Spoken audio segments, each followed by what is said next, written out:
kita memang sebagai institusi yang memberikan pelindungan WNI di luar negeri terkait dengan aspek hilir permasalahan yang muncul di hilirnya ya. Nah, jadi kalau kita ya baik, ini terkait dengan permasalahan yang muncul di hilirnya.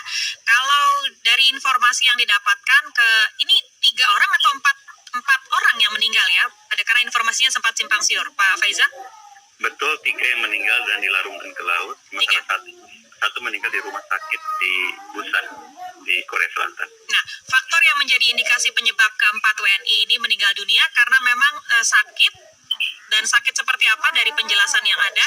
Karena ada beberapa informasi juga yang sempat beredar begitu, katanya ABK asal Indonesia ini selama bekerja mereka mendapatkan perlakuan yang berbeda, kemudian tidak terpenuhi makanan dan minuman serta hal-hal lainnya yang dalam tanda kutip diskriminatif begitu. Memang hal-hal ini yang sedang kita mintakan klarifikasi lebih lanjut ya. Dan itu yang sebelumnya sudah disampaikan oleh KBRI kita di Beijing melalui pihak Kemlu untuk mendapatkan penjelasan.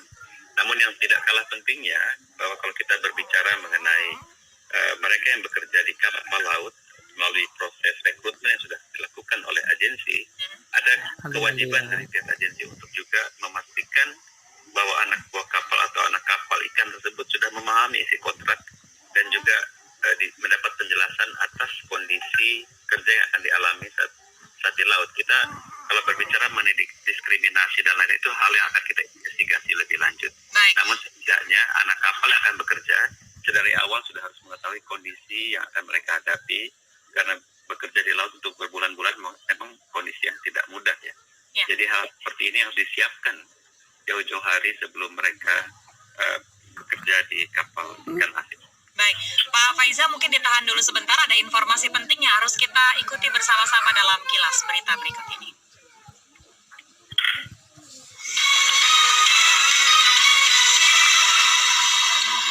Pendengar, sebanyak 180 orang tenaga honorer di Dinas Lingkungan Hidup atau DLH Kabupaten Nabire ternyata tidak dibayarkan honornya pendengar, dan ini menjadi permasalahan dan menjadi polemik di sana.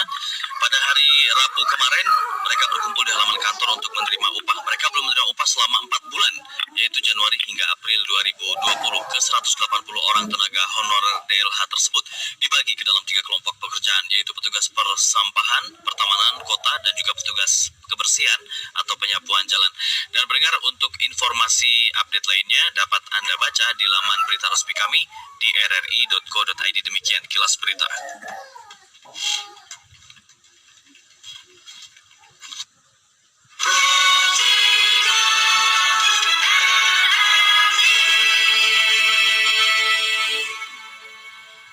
Ya, Pak Faiza masih bersama kami. Ya, masih. Ya, Pak Faiza, bicara mengenai tadi kompensasi, kemudian mediasi yang telah dilakukan Kementerian Luar Negeri. Untuk hal seperti ini bisa dikatakan sebagai kecelakaan kerja atau penjelasan seperti apa? Dan apa kompensasinya untuk para pekerja migran luar negeri ini? Sebenarnya belum, kita harus menunggu secara lengkap ya informasi dari berbagai sumber.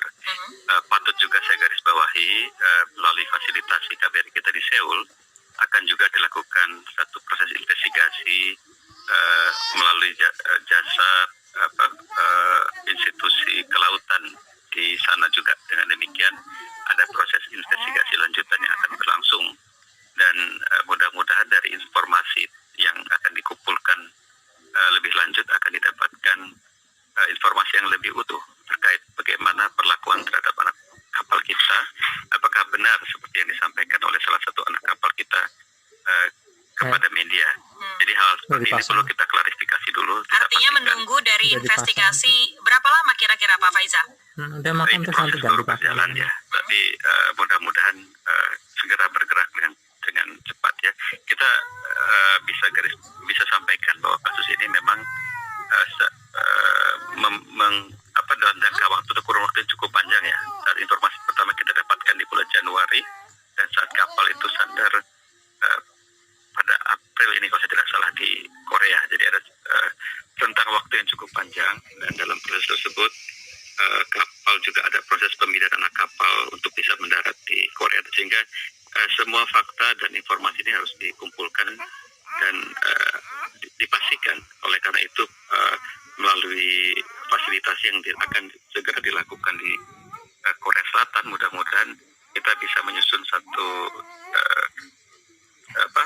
cerita yang lebih lengkap sehingga akan demikian ada menjadi pegangan bersama bahwa inilah yang terjadi sebenarnya. Ini keluarga sudah tahu, Pak Faizal? Sudah, dan dari informasi yang kita dapatkan juga sebenarnya pihak agensi yang merekrut sudah membayarkan juga kompensasi kematian. Dan ini hal seperti ini yang juga ingin kita dalami lebih lanjut apakah sudah sewajarnya atau tidak. Jadi Baik, ini mungkin boleh disebutkan juga nama-nama WNI tersebut siapa saja, begitu, untuk mengkonfirmasi dari informasi yang beredar supaya tidak menjadi salah? Belum bisa kami sampaikan ya, karena ini satu proses yang masih berjalan. Ada juga misalnya ya bagi mereka yang meninggal belum bisa kita sebutkan, walaupun secara faktanya sudah kita komunikasikan ke pihak keluarga. Jadi Kemlu sudah mengkomunikasikan, mengengage pihak keluarga atas kemalangan yang dialami oleh sanak familinya.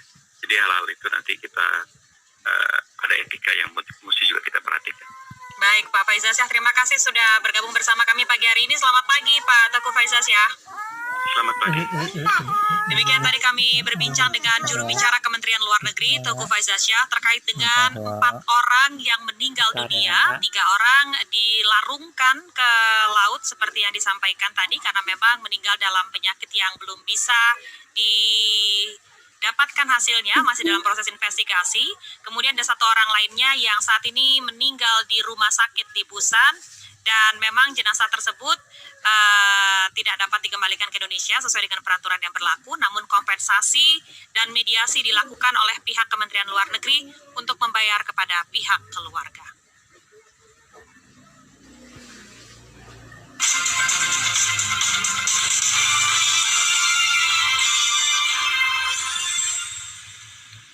Dan pendengar, bagaimana dengan informasi lalu lintas yang ada pada pagi hari ini? Kita segera bergabung bersama Fadli Sungkara.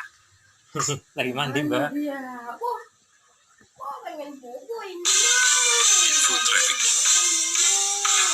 Ya Fadli, apakah Anda memantau apakah checkpoint pagi hari ini sudah nampak sibuk?